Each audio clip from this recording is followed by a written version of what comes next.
My name is Matt. Follow along as I turn Duracell, the legendary ocean racing sailboat, into a comfortable cruising home.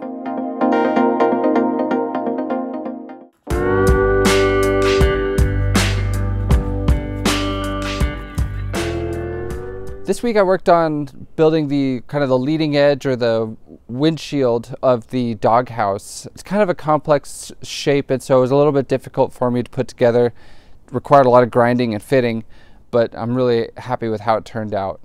Also this week we got a surprise visit from a couple that we met few years ago while we were cruising, and you may know them. They are another sailing couple, another boat refit channel.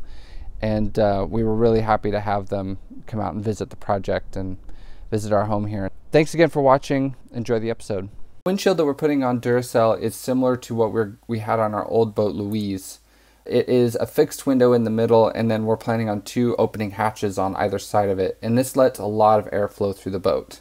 First, I templated the windscreen. This is in 3 panels. I actually had to do this twice because the first time I realized that the slopes of the outboard edges were different than the slopes of the center panel. If I would have continued in that fashion, then the outboard panels would have been warped and would not have received the opening hatches that we're planning on installing on those 2 outboard sides.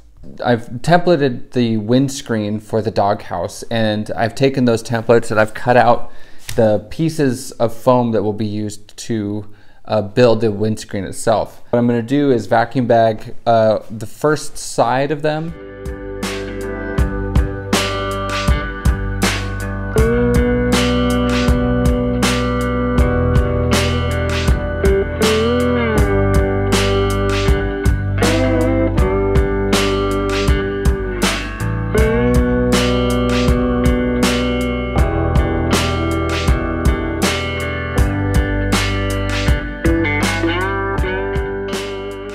These turned out as expected. These are the 2 side panels, and so I actually used the foam that I screwed up that big roof lamination with. A couple weeks ago I screwed up big time, and when I was laminating the roof of the doghouse. When I was laminating, what was happening was the resin was starting to cure as I was doing it, and I wasn't able to roll out the fiberglass really well before it was starting to like kind of cure a little bit. And so what happened was that the fiberglass did not stick to the foam 100%, and that's when I get a bunch of voids and stuff in between the fiberglass and the foam, and those voids can create points in the structure that are failing, basically. Since then, what I've done is I've started using that foam that I screwed up, and I'm laminating to the other side to make things like the windshield. And then I can peel off the bad side.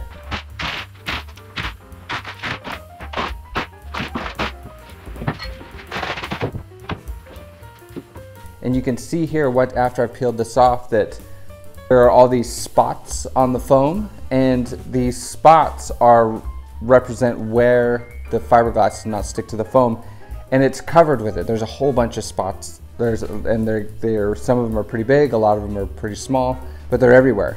And so I didn't know exactly how bad the lamination was that I did, but now I can see that there were voids all over the place.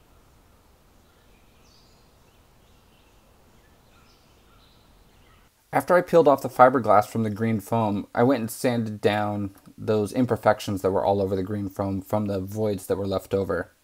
It felt really good that I could reuse a lot of this material that I had used for that original doghouse roof and use them for projects like this windscreen and other places.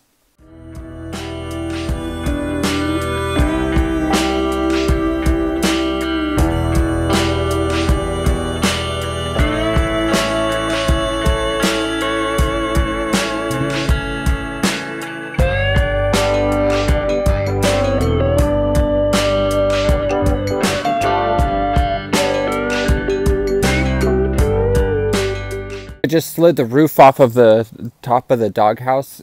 It's really exciting. I unscrewed the whole thing from the underside, and so it's awesome that it didn't spring out as much as it didn't spring out much at all.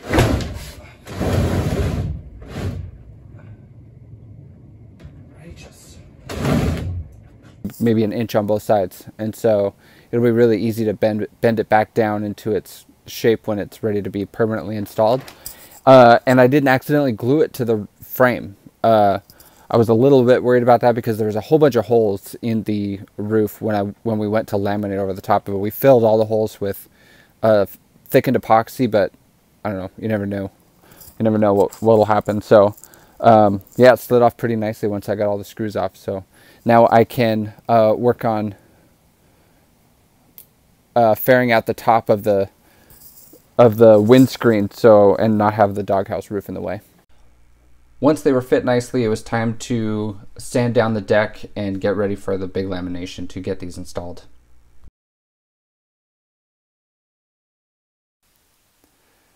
Now it was time to glue in the panels and tape them in. I began by sanding down around the deck down to fiberglass so that I could glue them and tab them in really nicely. I used thickened epoxy all around the edges and along the deck to fill the void as well as to adhere the panels to each other. And then I took fiberglass tapes. These are 17-ounce biaxial tapes, and I did 2 layers, one 6 inches wide and one 8 inches wide. And I started with the vertical panels, vertical seams, and then went around the bottom deck edge and did 2 more layers down there.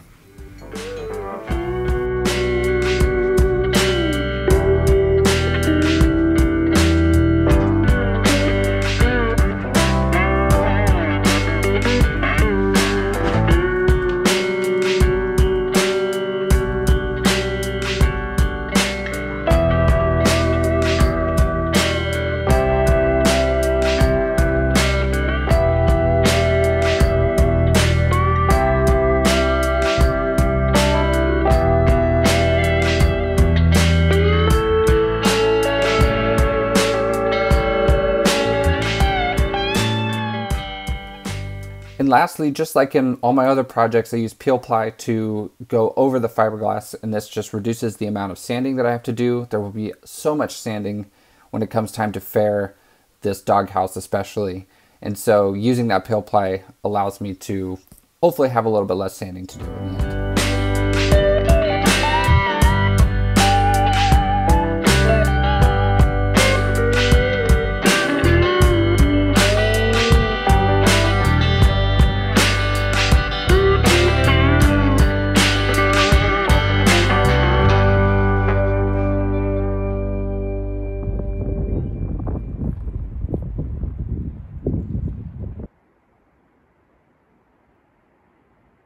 A couple years ago, Yanni and I were cruising in Mexico, and we were in the Sea of Cortez, and we happened to meet a couple on the beach in some town, small town somewhere, and we got to talking with them, and they were just starting to think about getting into cruising. They had, I think, a boat that they were just getting to rebuild, and a couple years later, here they are. What are the odds? Hello. Yeah, that was wild. That was so cool of running into you at Edensaw. What a surprise. Yep. From Mexico back to the US. That's yes. right. You guys were such an inspiration for us when we were in Mexico, because like you said, we were building, or you were building Magic Carpet. We had just met. We had only known each other for like 6 months at that point. Wow. And seeing you guys out there doing it, we were like, we want to be like Yes. And at the time, you had already fixed up your boat, or you were just getting started with it? I think I was almost done with the refit. I was like working on it for like the past 3 years, but also because I was only doing it on weekends. I was getting ready for launch. Oh, right to on. launch it. I think we launched it the spring after we met you. So we met you sort of winter time.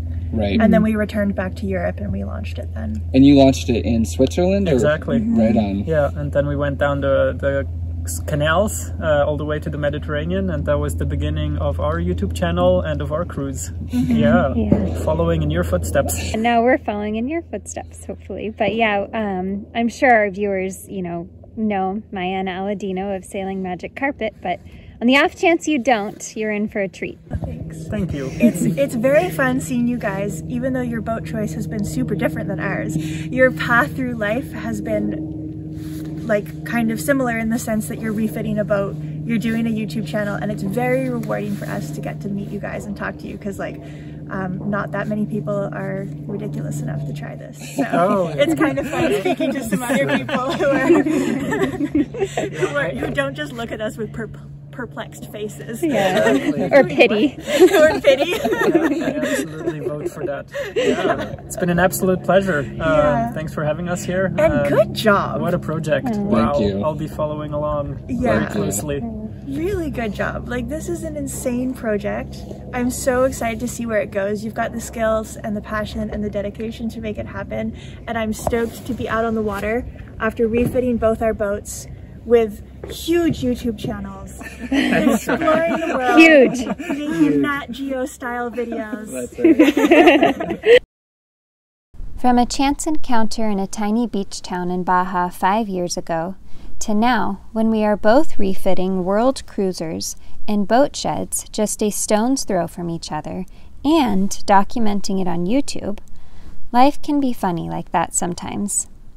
That we ran into each other at Eden Saw in Port Townsend, both looking for lumber for our respective boat projects, is one of life's delightful little surprises. Thanks for visiting, guys. Thank you so much for having us. This has been so fun. Yeah, what a project.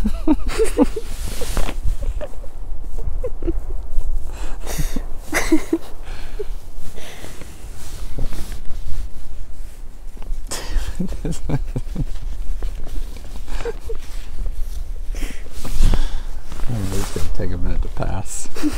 What's so funny? I don't know, I just got the giggles.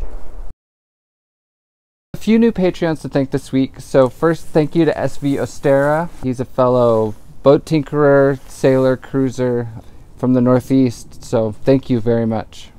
Thank you to Bob and Kathy, my mom's friends. We really appreciate it.